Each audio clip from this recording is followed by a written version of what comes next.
Hi, Tim Andersen here. Thanks for dropping by for a chat today. I'm the Appraiser's Advocate. It's an honor to be with you. As always, there's a lot going on in appraisal world, but today we're going to talk about miscellaneous appraisal challenges and opportunities facing us. So again, thanks for listening. This is a Tim Talk, an opportunity to take advantage of more training, more information, and more mentoring. More Tim Talks are on the way, and we're working on videos. Thank you for tuning in. I appreciate it. Subscribe to my YouTube channel, please. Give me 2 thumbs up, please. And go to my website, theappraisersadvocate.com, and then go to the products or training and links pages. You'll find those to be very interesting.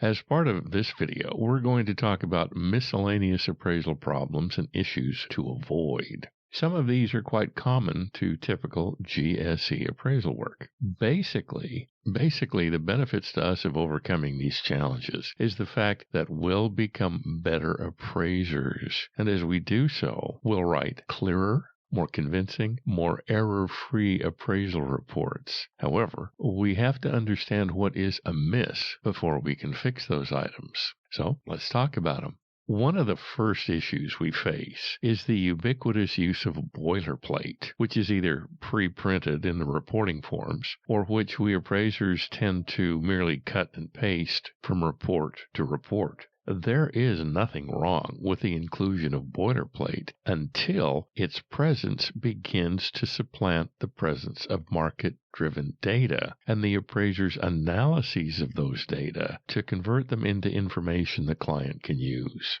So inclusion of excessive amounts of boilerplate is something to avoid. Another issue with boilerplate is that many appraisers use it to pad a report because otherwise there's insufficient market data to support highest and best use and value conclusions. Is the use of boilerplate to pad an otherwise thin report misleading? If they are excessive, if that use of boilerplate is too much, then yes, it is. Remember, if something in your report does not directly relate to exposure time, highest and best use, marketability, and/or market value, why is it in the report at all? When we clone an old report but fail to remove irrelevant or erroneous legacy data, that is misleading. It makes us look as if we are trying to hide something or avoid doing the proper analyses to arrive at a credible value opinion. It implies a laxity in quality control. It implies lack of competency. Remember, every appraisal report that goes out the door has a certification in it. Part of this certification is that every statement of fact in the appraisal report is both true and correct. If this is not the case, that appraiser has just certified to a lie. As a general rule, this is not a step we appraisers want to take. Mishandling here, in the context of excess or surplus land, would be to imply the excess land has no value outside of the non-excess land, or the surplus land could be sold separately from the non-surplus land. Boards look for mistakes such as this, since they're so easy to find and so easy to prove. That means the omission of the proper analyses of these could easily result in a charge against the appraiser. Not summarizing supply and demand factors in the subject's specific market is misleading in that USPAP specifically calls for their analyses. Take a look at SR 1-3A if you don't believe me. If the appraiser signs the certification, which is Standards Rule 2-3, but does not follow USPAP Standard 1 in the development of the appraisal, signing that certification is misleading. It's misleading in that the appraiser is asking the client to accept as done something the appraiser simply did not do. Therefore, it's wise to include within the 4 corners of the appraisal report a summary of the demand and supply factors in the subject's specific market as of the effective date of the appraisal. Remember, if there is no demand for something, essentially it has no value. And it's up to us to support that there is enough demand for a specific parcel of real property to support our value conclusion of it. Analyses that have gaps, requiring the client to take leaps of faith or leaps of logic to understand the assignment results, is not where we need to be going in our appraisal reports. Needing to take a leap of faith is misleading, since it means the appraiser omitted something important from the chain of logic and reasoning, leading to a credible value conclusion. One example of this is when the appraiser includes statistics from the subject's market area, but those statistics are not specific to properties such as the subject. In other words, the MLS data analyze the sales of all the houses in the market area to draw a conclusion about changes in value over time. But in our analyses, we should have used only the data having to do with properties comparable to and competitive with the subject, but not every property in the neighborhood. The leap of logic is to apply irrelevant data to the subject, then draw conclusions about the subject from the analyses of those irrelevant data. Another issue is analyzing multifamily properties by using single-family residence comps and vice versa. To do this implies such multifamily properties are competitive with and comparable to a single-family subject, which typically they're not for a whole bunch of reasons. A comparable sale is one with the same highest and best use as the subject.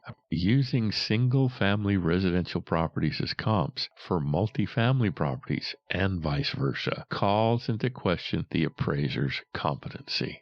Before we go on, wait a minute. Have you hit the like and subscribe buttons yet? Please go ahead and do that now. Another issue is making an adjustment without any market support for it. This is from the scope of work rule, quote, credible assignment results require support by relevant evidence and logic, unquote. The comment to SR1 1-3 says, quote, an appraiser must avoid making an unsupported assumption or premise about market area trends, effective age, and remaining life, unquote. The misleading part is that by making an adjustment, the appraiser implies he or she has market support of some kind for it. If this is not true, then to make such an adjustment without market support behind it is not only misleading, it calls into question the appraiser's competency. What happens when you make an adjustment that doesn't need to be made, despite what the checkbox monkeys at the AMCs want us to believe?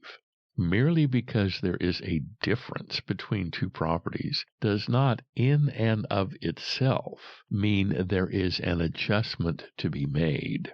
If there is no evidence the market recognizes a difference, then there's no reason to adjust for it since there is no market support for it. Not knowing when an adjustment is appropriate calls into question the appraiser's competence as well as the credibility of the appraiser's final value conclusion. What happens when we appraisers fail to use up-to-date materials? Generally, states will not discipline an appraiser solely over the use of out-of-date materials. However, if there are other reasons to sanction the appraiser, state appraisal boards will include use of such dated materials as a sanctionable offense. The problem is if your state board really wants to get nasty, using out-of-date materials is misleading on its face, which gives them a reason to get nasty. The out-of-date data are false, yet appraisers will use out-of-date materials, but then certify they're both true and correct. Therefore, use the most up-to-date materials available, especially the 15th edition of the Appraisal of Real Estate. Consider the issue of omitting from highest and best use analyses any mention of functional and/or external obsolescence issues. Many appraisal reports merely assume there are no functional or external obsolescence issues to consider. Saying the highest and best use of the subject site as if vacant would be in the present improvements, yet the present improvements are a house with 4 bedrooms and 1 bath is simply misleading, not to mention wrong. Another would be when the market is dead and nobody's buying anything, yet the appraiser says the highest and best use of the property as a vacant is to build something on a vacant site. This is misleading, since the appraiser has indicated it would be financially feasible to build a house, for example, when the financially feasible use is to let the site sit vacant, assuming it already was, until it made financial sense to build something. This is an example of the appraiser leading the client and the intended user to a place the facts alone do not lead. Omitting from the highest and best use analyses any functional and or external obsolescence issues implies the appraiser does not understand how highest and best use, functional obsolescence, and or external obsolescence are interrelated. This lack of understanding evidences a lack of competency on the appraiser's part. When we use comps with a different highest and best use than that of the subject, that is prima facie evidence of lack of competency. True, there is no formal, universally accepted definition of a comparable sale. However, one that has the same highest and best use as the subject is probably as close as we're ever going to get. Thus, to choose a sale as a comp that does not have the same highest and best use of the subject is to compare apples to aardvarks. Yes, you'll get an answer, but in an appraisal context, it will be an answer that does not mean anything, and will serve only to highlight the appraiser's unfamiliarity with USPAP and its appraisal development requirements. To conclude a final value that is outside of the range of the three approaches is a rookie mistake, as well as one for which an appraiser's state board will happily apply sanctions. To take such a step is blatantly misleading in that the facts, as in this instance show, leads to somewhere around $355,000, but the appraiser said $380,000 with no market support. It also smacks of advocacy and possibly bias. Let me quote something directly out of the Fannie Mae Selling Guide. Quote, "The final reconciled indicated value must be within the range of the values indicated by the approaches used in the appraisal report form." Unquote. Again, that's directly out of the Fannie Mae Selling Guide. Appraisers will defend such actions with the empty excuse that, in this instance, $380,000 is just an opinion. That's correct. It is just an opinion. It's also an opinion that's stupid, wrong, and totally without market support. It basically equates a value opinion with a fairy tale. This is a major complaint from reviewers and AMCs. Appraisers start with a narrow value range before adjustments, but end up with a wider range after adjustments. Adjustments are supposed to narrow the range between the high and the low sales, not increase it. Since this is so easy to determine, state investigators look for this. This, too, raises bias, competency, and ethics issues, especially in the sense that to end up with a wider range after adjustments is blatantly misleading, as well as a demonstration the appraiser does not understand the purpose of the adjustments nor the fundamentals of basic appraisal reporting. It is very common for a report of an appraisal in an established neighborhood to refer to derivation of the vacant site value via extraction from other improved sales. This is fine, but there must be a summary of the data from which the site value was extracted, and that summary must be in the report. This is in keeping with USPAP's demand for relevant evidence and logic behind any value conclusion. Next, we're going to consider poor writing and communications skills. When it comes to poor writing and communication skills, remember this summary statement, quote, "The adjustments are as shown," unquote. Frankly, this is true, but it does not communicate anything. It is via our writing and communication skills that we lead the client down the same pathway we followed to arrive at a credible value opinion. Therefore, our writing, our communication must be clear, precise, and persuasive. Clear, precise, and persuasive writing is a skill to be developed. It's not a skill with which we're born. Yet appraisers receive no training in clear, precise, persuasive writing. Indeed, when offered such training, many appraisers actively reject it. Yet if we cannot communicate, how can we expect clients to find our appraisals credible and our appraisal reports non-misleading? How can we support and maintain the trust the public is supposed to be able to have in real estate appraisers, what we do, and how we do it when we cannot communicate clearly, precisely, and persuasively what it is we did, how we did it, and why we did it? As we speak of communication skills, we speak of misleading in the sense of not leading the client anywhere. It's common to note scores of comparable sales in the subject's neighborhood in the last 12 months on the top of page 2. But later in the report, the appraiser refers to a scarcity of comparable sales. Both of these statements can't be correct, so their inconsistency is misleading in that these conflicting statements led the client at best nowhere at all, and at worst into a state of confusion. How can leading the client nowhere at all, how can leading the client into a state of confusion support and maintain the public's trust in us, what we do, and how we do it? Spoiler alert, it can't. Another challenge facing us is not explaining the omission of the cost and income approaches, or by explaining them with silly logic. Many appraisers say it's hard to calculate accrued depreciation in older properties. That's silly logic. The formula for calculating depreciation is on page 571 of the 15th edition of the Appraisal of Real Estate. It's effective age divided by total economic life equals accrued depreciation, so it's easy to calculate. However, it may not be all that reliable in older properties, which is the issue, not the ease of its calculation. To conclude that an approach is irrelevant to the value question requires the appraiser to engage in that approach first, then compare it to the indications of value from the other approaches. Only then can the appraiser judge its relevance to the answer to the value question, as well as its reliability in acting as an analog for the subject's market value. There are other issues to worry about. Misspelling and poor grammar and the use of the passive voice are all minor issues. However, their use tends to magnify any other issues there are with the appraisal and report.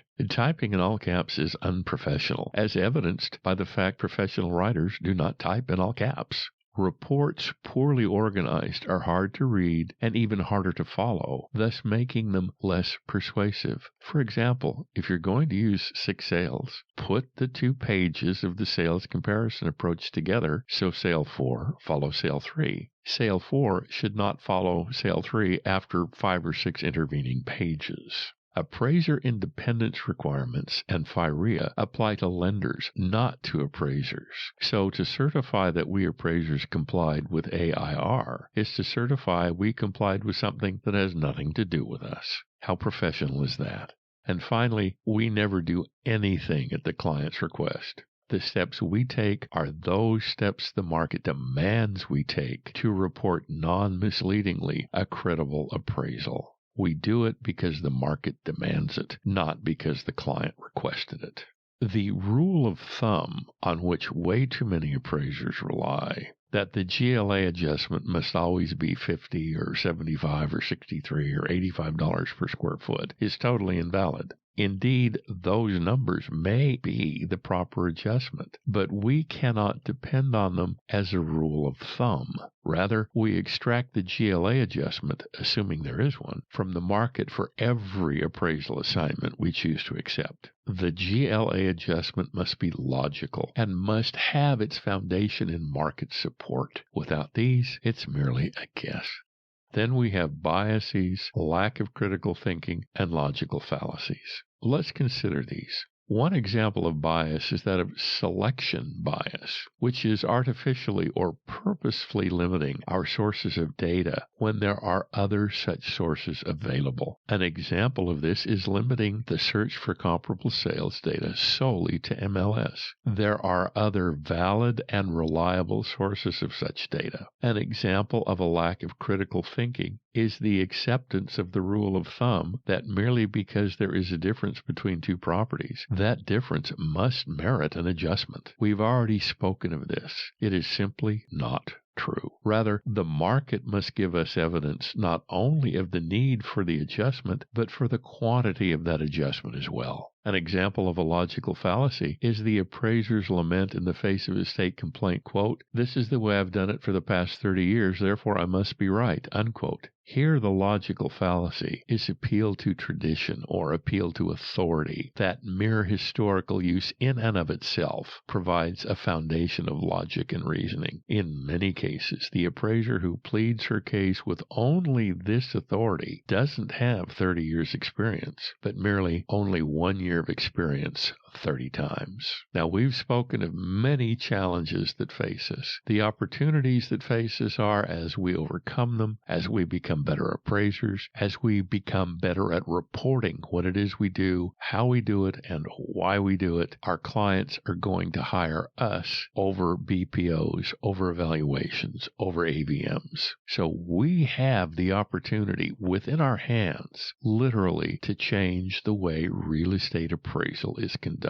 That opportunity that we have right now is through education, practice, and training. And as we choose to do so, we will become better appraisers. We will become better at reporting what it is we do, why we did it, and how we did it. And what better way is there to seek and maintain the public's trust in what it is we as appraisers do? Thank you for listening. I appreciate it. Please subscribe to my YouTube channel and give me 2 thumbs up. My website is theappraisersadvocate.com. Go to the products or training and links pages, please. I'm Tim Andersen, the Appraiser's Advocate. Here's my website, my email address, and my phone number. Please, if I can be any help to you, give me a shout. I appreciate you sitting down with me today. I appreciate the opportunity to speak with you, and I look forward to the next time. Thank you.